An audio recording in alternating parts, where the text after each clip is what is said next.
नमस्कार, आप देख रहे हैं न्यूज टीवी इंडिया और मैं हूं आपके साथ वक्ता दुबे। बुलेटिन की शुरुआत करते हैं आज की बड़ी खबर के साथ, जहां उत्तराखंड के मुख्यमंत्री पुष्कर सिंह धामी ने 31 दिसंबर रविवार को नई दिल्ली में भारतीय जनता पार्टी में शिष्टाचार भेंट की है। मुख्यमंत्री धामी की पार्टी में नितिन नबीन को लेकर दायित्व सौंपा गया है। नितिन नबीन से ये खास मुलाकात की गई है। उन्होंने अपनी शुभकामनाएं भी प्रेषित की हैं। आपको बता दें, मुख्यमंत्री पुष्कर सिंह धामी ने नितिन नबीन को शुभकामनाएं दी, उनसे मुलाकात की, सरकार द्वारा संचालित योजनाओं एवं कार्यक्रमों की जानकारी भी साथ ही साथ साझा की है और तमाम रोजगार से जुड़े कार्यों के साथ साथ जन कल्याणकारी योजनाओं के क्रियान्वयन की प्रगति से भी उन्होंने अवगत कराया है।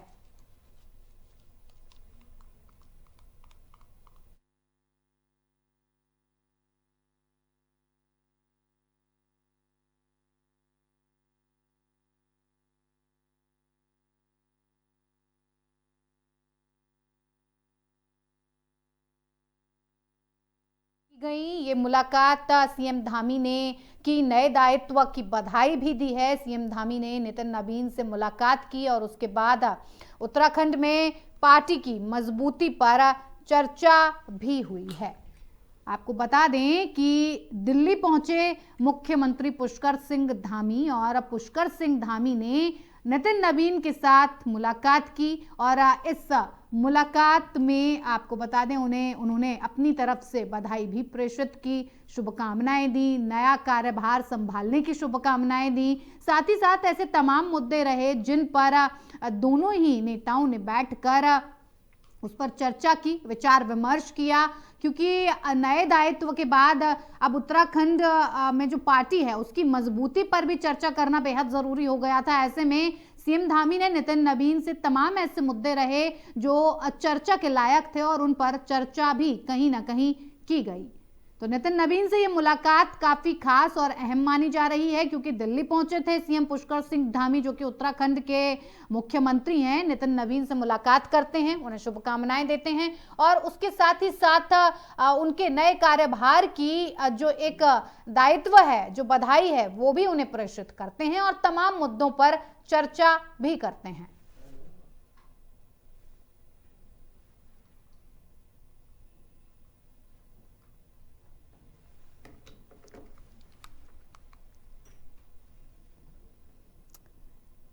तो उत्तराखंड के मुख्यमंत्री पुष्कर सिंह धामी ने 21 दिसंबर को नई दिल्ली में भारतीय जनता पार्टी के राष्ट्रीय कार्यकारी अध्यक्ष नितिन नबीन से शिष्टाचार भेंट की और इस दौरान मुख्यमंत्री ने नितिन नबीन को नए दायित्व के लिए बधाई, शुभकामनाएं भी अपनी तरफ से दी और यह भी कहा कि पार्टी नेतृत्व में उन्हें जो जिम्मेदारी सौंपी है उसके माध्यम से संगठन को और अधिक मजबूती भी मिलेगी। नितिन नबीन को भारतीय जनता पार्टी में एक अहम दायित्व सौंपा गया है, जिसके बाद देश भर से भाजपा के वरिष्ठ नेताओं के साथ साथ अन्य राजनीतिक दलों के नेताओं द्वारा भी उन्हें बधाइयां दी जा रही हैं। और इसी क्रम में देखा जाए तो पुष्कर सिंह धामी दिल्ली पहुंचते हैं और उनसे मुलाकात करके उन्हें शुभकामनाएं भी देते हैं। शिष्टाचार भेंट के दौरान तमाम ऐसे मुद्दे रहे जिन पर चर्चा भी की गई। उत्तराखंड के वर्तमान राजनीतिक परिस्थितियों, संगठनात्मक जो गतिविधियां हैं उनको लेकर राज्य सरकार द्वारा संचालित योजनाओं एवं कार्यक्रमों की भी उन्होंने अपने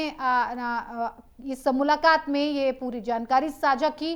साथ ही साथ बुनियादी ढांचे के विकास, सड़क, स्वास्थ्य, शिक्षा, पर्यटन, रोजगार से जुड़े कार्यों के साथ साथ जन कल्याणकारी योजनाओं के क्रियान्वयन की प्रगति से भी उन्हें अवगत कराया।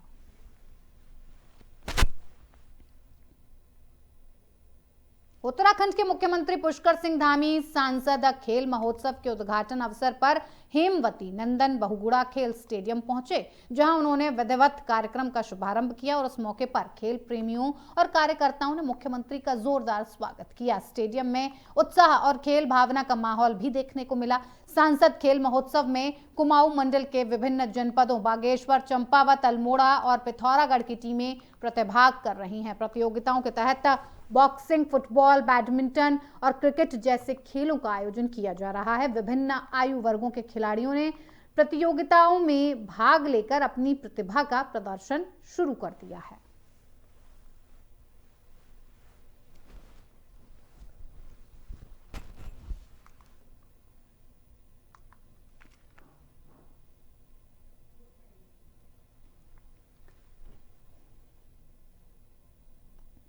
तो रानीखेत में सैन्य अधिकारियों जवानों से संवाद भी किया गया। दौरे को लेकर अलर्ट मोड पर प्रशासन नजर आया। आपको बता दें ये जो पूरा इनका दौरा रहा, अल्मोड़ा पहुंचे मुख्यमंत्री पुष्कर सिंह धामी और इसको लेकर खिलाड़ियों को लेकर खेल महोत्सव को लेकर बातचीत हुई। इसका जो शुभारंभ था वो पुष्कर सिंह धामी ने किया और तमाम जो कार्यक्रम थे उसमें प्रतिभाग भी किया।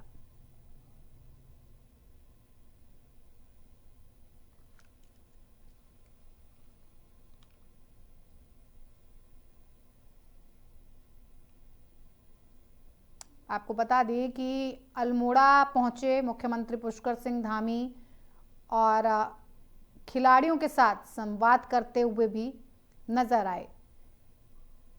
ये जो सांसद खेल महोत्सव था इसका शुभारंभ मुख्यमंत्री पुष्कर सिंह धामी के हाथों करवाया गया और ताड़ीखेत ब्लॉक में विभिन्न कार्यक्रमों में प्रतिभाग करने के लिए भी पहुंचे।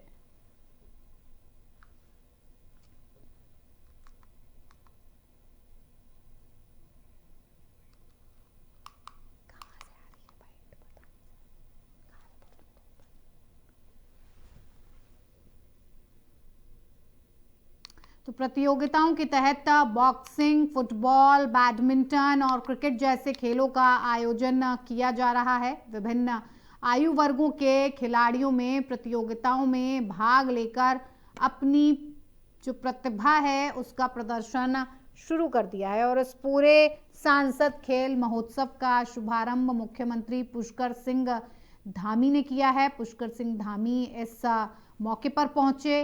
दौरे के दौरान अलर्ट मोड पर प्रशासन नजर आया। सुरक्षा व्यवस्था को बिल्कुल चाक चौबंद रखा गया था।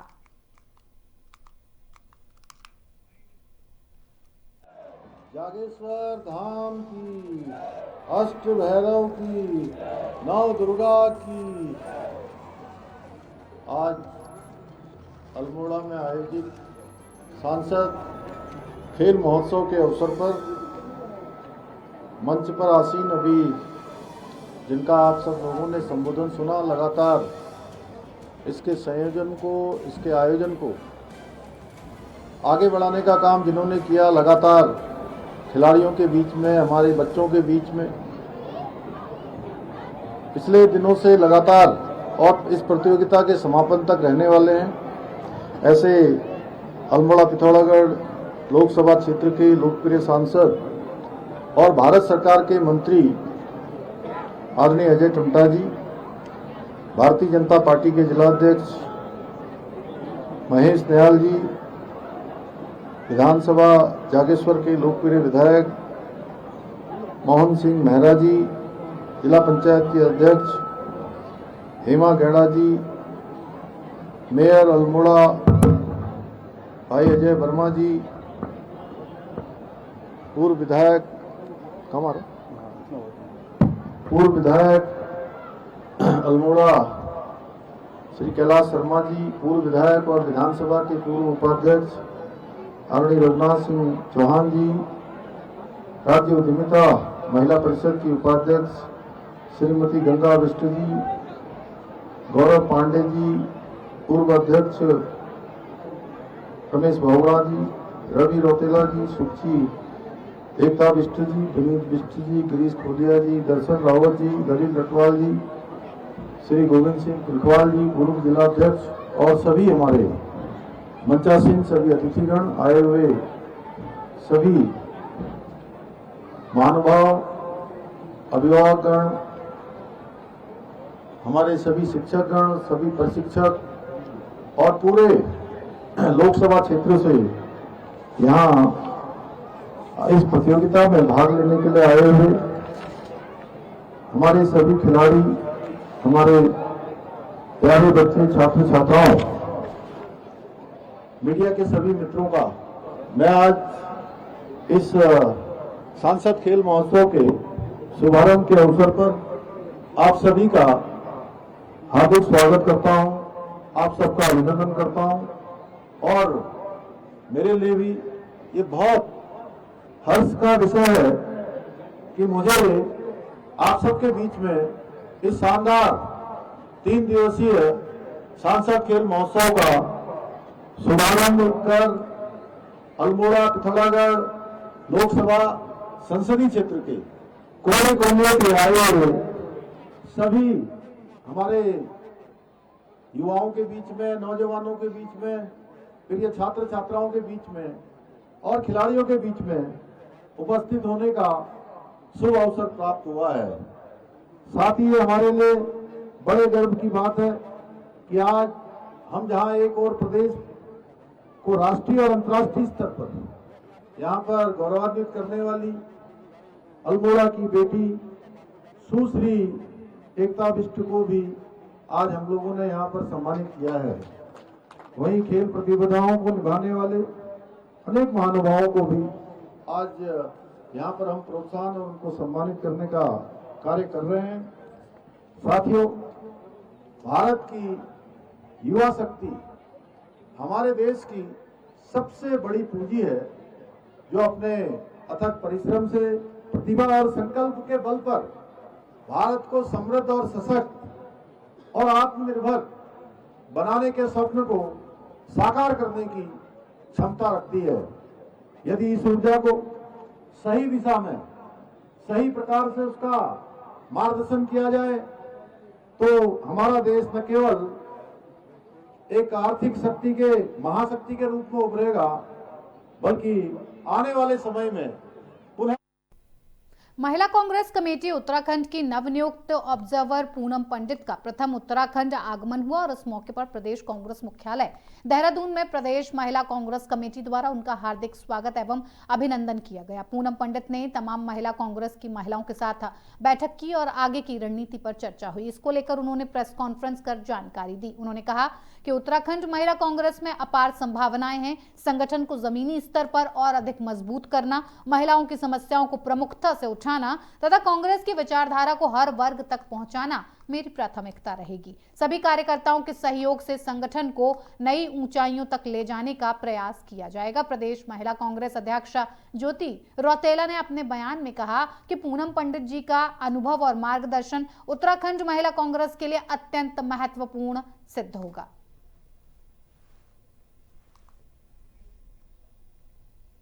कि जो मैं ऑब्जर्वर हूँ, प्रभारी हूँ यहाँ की, इस मौके पर लगा है।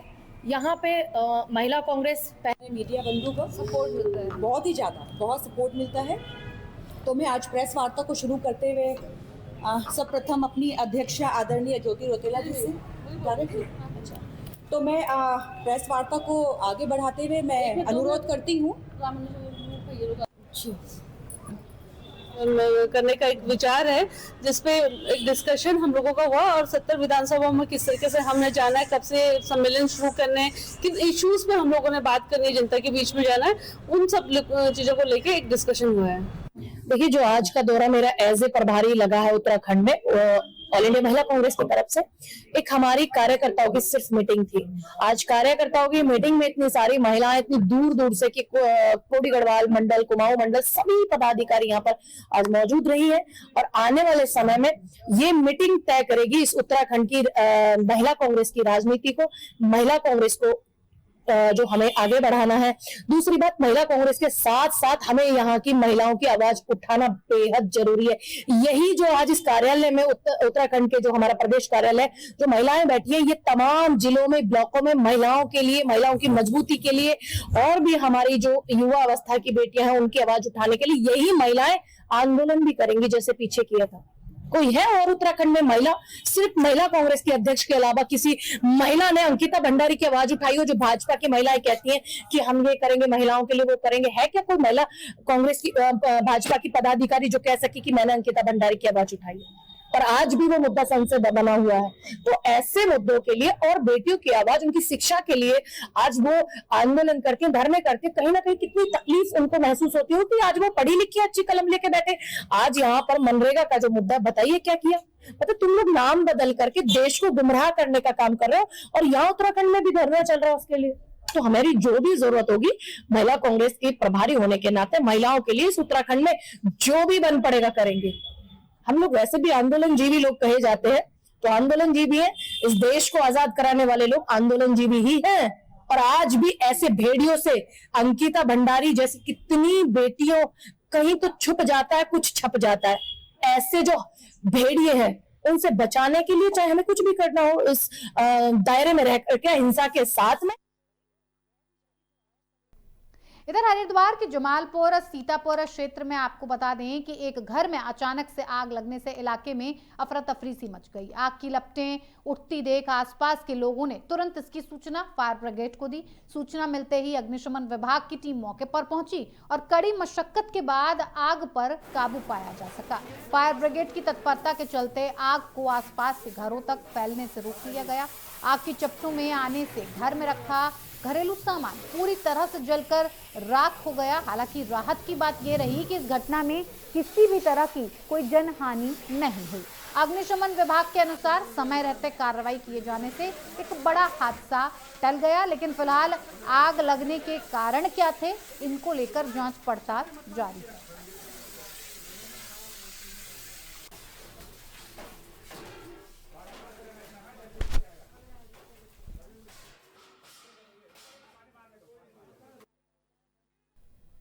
इधर देहरादून के रिस्पना पुल पर रविवार शाम एक चलती कार में अचानक से आग लग गई और जिससे हड़कंप मच गया। इस दौरान वहां वाहनों की लंबी कतार लग गई। सूचना पर पुलिस और फायर ब्रिगेड की टीम मौके पर पहुंची, साथ ही आग पर काबू पाया गया।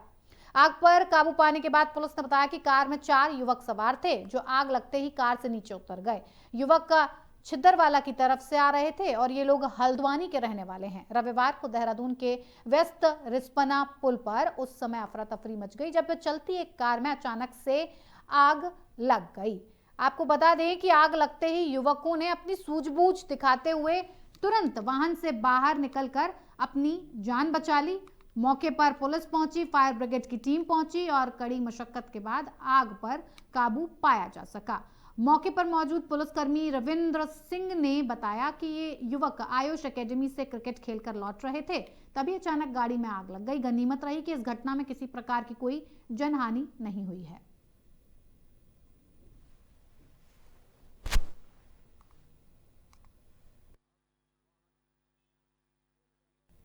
इधर पर्यटन नगरी मसूरी की पहचान मानी जाने वाली माल रोड को अतिक्रमण मुक्त करने के लिए प्रशासन ने सख्त कदम उठाने शुरू कर दिए हैं। माल रोड पर वर्षों से लग रही पटरी दुकानों को पूरी तरह हटाने के उद्देश्य से स्थानीय प्रशासन और नगर पालिका ने संयुक्त अभियान चलाया हुआ है और इस दौरान पटरी व्यापारियों का सामान जब्त किया गया और उन्हें स्पष्ट चेतावनी दी गई कि अब माल रोड पर किसी भी स्थिति में पटरी लगाने की अनुमति बिल्कुल नहीं दी जाएगी। अगर पालिका के अधिशासी अधिकारी गौरव भसीम के नेतृत्व में ये कार्रवाई की गई है, जिसमें स्थानीय प्रशासन के साथ पुलिस बल भी तैनात रहा। अभियान के दौरान अधिकारियों ने पटरी व्यापारियों से संवाद करते हुए उन्हें प्रशासन के फैसले से अवगत कराया और नियमों का पालन करने की अपील की। प्रशासन ने जानकारी दी कि पटरी व्यापारियों के हितों को ध्यान में रखते हुए शहर में 5 वेंडर जोन चिन्हित किए गए हैं। इन वेंडर जोनों में चयनित पटरी व्यापारियों को विधिवत स्थान आवंटित कर दिया गया है।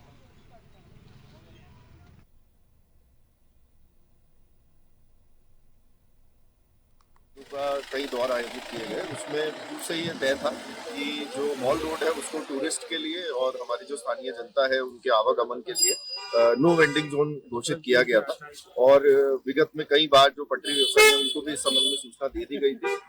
जो हमारी कल की बैठक आयोजित की गई, जो एक तरह से अंतिम बैठक थी प्रथम चरण की, उसमें पूर्व से जो डेट निर्धारित थी 20 दिसंबर, जो उप जिलाधिकारी महोदय की अध्यक्षता में जो बैठक हुई थी लगभग 1 माह पहले, उसमें ये डेट दी गई थी। इसी क्रम में आज स्थानीय प्रशासन, नगर पालिका प्रशासन और पुलिस विभाग के सहयोग से आज ये एक कलेक्टिव ड्राइव चलाई जा रही है, जिसमें जो भी पटरी व्यवसायी अधिकतर लोगों द्वारा अपना सामान हटा लिया गया है, उनके सहयोग के लिए हम उनका धन्यवाद करते हैं। और जो कुछ सामान अभी भी जिनका बचा हुआ है उनसे भी हटाया जा रहा है। कुछ सामान जिसमें कोई नहीं है उसको क्लेम करने का, उसको जब्त किया जा रहा है। और साथ ही में जो उनके स्थान पर गाड़ियां लग जा रही हैं उनके भी चालान करने की व्यवस्था पुलिस प्रशासन के सहयोग से नगर पालिका द्वारा की जा रही है।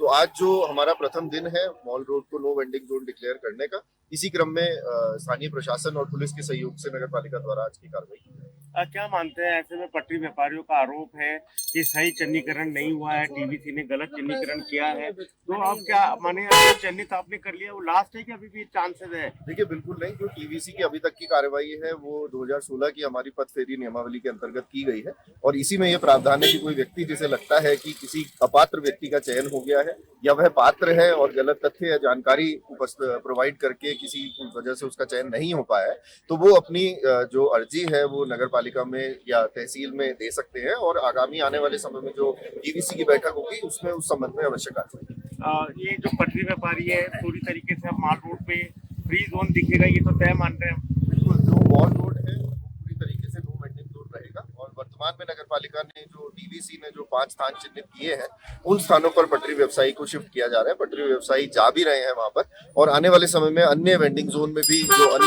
अन्य जो पात्र व्यक्ति होंगे उन्हें बिठाए जाने का कार्य किया। एक आरोप है कि आप पटरी तो हटा देंगे पर गाड़ियां कैसे हटाएंगे? देखिए ये इस संबंध में पहले भी ये मुद्दा उठा है और इसलिए जो पुलिस प्रशासन है वो भी हमारे साथ आज मौजूद है, नगर पालिका का जो वाहन है वो भी हमारे साथ मौजूद है और ये ड्राइव सिर्फ आज की नहीं है, आने वाले समय में निरंतर ये कार्रवाई चलती रहेगी ताकि जो स्थान हम मुक्त करा रहे हैं वहाँ पे गाड़ियां खड़ी ना हो और उसको किसी तरीके से उससे शील्ड करने का, कोई बैरियर लगाने का जो कार्य किया जाना है उस संबंध में भी जरूर कार्य।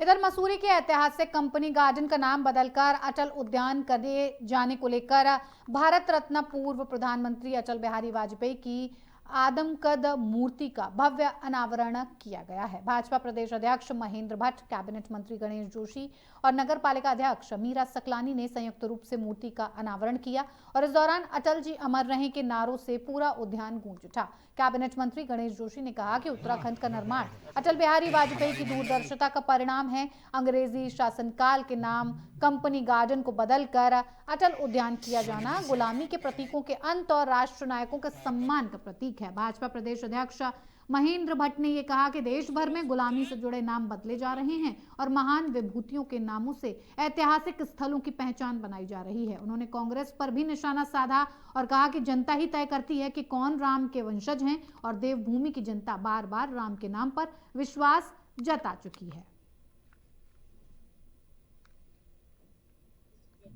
मिलता है देश के लिए बहुत बड़ा योगदान।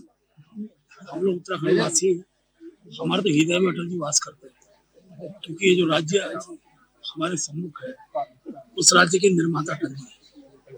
अटल जी का जन्म शताब्दी वर्ष है और मैं आज मसूरी के अंदर अटल जी के मूर्ति का अनावरण के अवसर पर उपस्थित हुआ।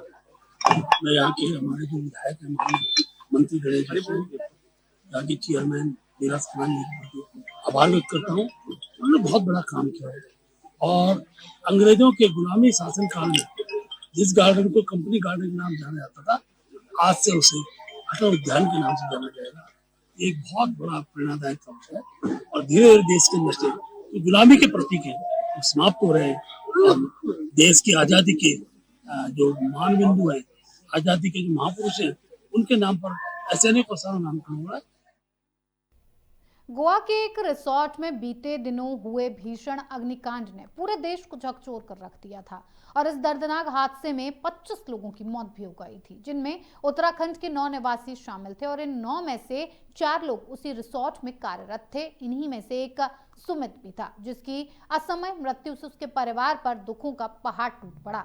सुमित अपने परिवार का इकलौता बेटा था और पूरे परिवार की जिम्मेदारी उसी के कंधों पर थी। अचानक हुए इस हादसे के बाद परिवार के सामने गहरा आर्थिक संकट खड़ा हो गया है। सुमित के परिजनों से मिलने कांग्रेस प्रदेश अध्यक्ष गणेश गोदियाल उनके गांव छानी पहुंचे और परिवार को सांत्वना भी दी। इस अवसर पर गणेश गोदियाल ने कहा कि ये समय राजनीति का नहीं बल्कि मानवीय संवेदना दिखाने का है। उन्होंने प्रदेश के मुख्यमंत्री से अपील की कि गोवा अग्निकांड में मारे गए सुमित सहित सभी उत्तराखंड के मृतकों के परिजनों को एक मुश्त सुनिश्चित राहत राशि दी जाए, साथ ही भविष्य में परिवारों पर आर्थिक संकट न आए, इसके लिए उन्हें रोजगार से जोड़ने की भी व्यवस्था की जाए। उन्होंने उम्मीद जताई कि मुख्यमंत्री इस अपील पर गंभीरता से संज्ञान लेंगे और पीड़ित परिवारों को हर संभव सहायता भी प्रदान करेंगे।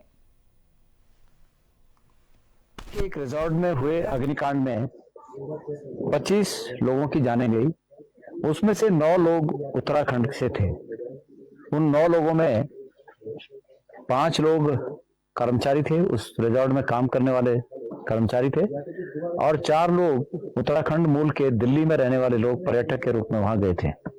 उसमें से एक बालक जिसका नाम सुमित नेगी और विकासखंड पावो के छानी गांव का रहने वाला था, वो भी शामिल था। और मैं आज उस बालक के गांव में आ रखा हूं। मेरे बगल में ये उसके पिताजी बैठे हुए हैं, श्री गजेंद्र सिंह जी, और एक ही बेटा था और वो बेटा दुर्भाग्य से काल कलवित हो गया। लेकिन मैं उत्तराखंड सरकार से, खास करके माननीय मुख्यमंत्री पुष्कर सिंह धामी से एक निवेदन करना चाहता हूं। कोई राजनीति की बात नहीं है। इस उम्र में, 29 साल की उम्र में जो बालक हम सब से विदा हो गया, और अन्य भी हमारे जो उत्तराखंड के साथी हैं, बहुत कम उम्र के हैं, जो काम करने वहां गए थे, और वो हमसे सब उनका जीवन समाप्त हो चुका। उनके घरों में, उन तमाम लोगों के घरों में, जैसे मैं यहाँ पर सुमित के घर में देख रहा हूँ, उसके वृद्ध पिता की आंखों में आंसू देख रहा हूँ, उसकी माता का विलाप देख रहा हूँ, पत्नी का विलाप देख रहा हूँ। तो ऐसे पूरे सभी घरों के चिराग बुझे हैं, उन सब घरों का भी यही हाल होगा। मैं उत्तराखंड के माननीय मुख्यमंत्री जी से निवेदन करना चाहता हूं कि आपसे निवेदन है कि राज्य सरकार की ओर से इन परिवारों को एक तो आप सहायता के लिए कुछ न कुछ घोषणा करें।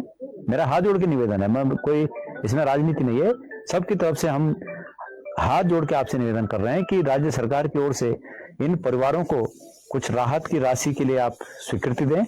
और दूसरा, इतनी कम उम्र में इनके ये जो चिराग बुझ गए, तो उन बेटियों के लिए, जिन बेटियों का सुहाग उजड़ गया, वो बेटियां सम्मान के साथ अपनी जिंदगी गुजर बसर कर सकें, तो कोई रोजगार के साधन इनके लिए विशेष रूप से उपलब्ध कराए जाएं, कुछ रोजगार उपलब्ध कराया जाए।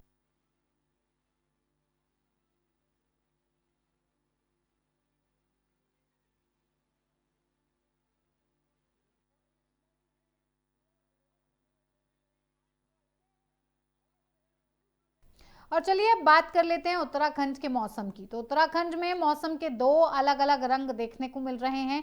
एक तरफ जहां मैदानी इलाके घने कोहरे और भीषण ठिठुरन की चपेट में हैं, तो वहीं उच्च हिमालयी क्षेत्रों में बर्फबारी ने दस्तक दे दी है। मौसम विज्ञान केंद्र देहरादून ने सोमवार को राज्य के 2 मैदानी जिलों के लिए घने कोहरे को लेकर येलो अलर्ट जारी करते हुए सावधानी बरतने की सलाह दी।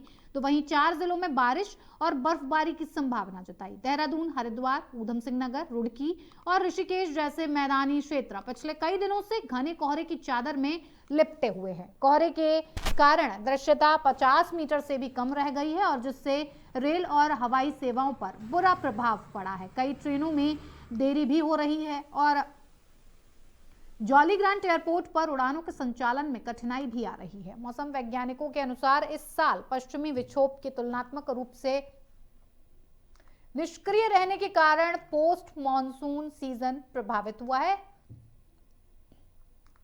इसके अलावा बढ़ता प्रदूषण भी कोहरे को स्मॉग में बदलकर दृश्यता कम करने को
चलिए उत्तराखंड के इस बुलेटिन में मेरे साथ इतना ही। मुझे दीजिए इजाजत। नमस्कार।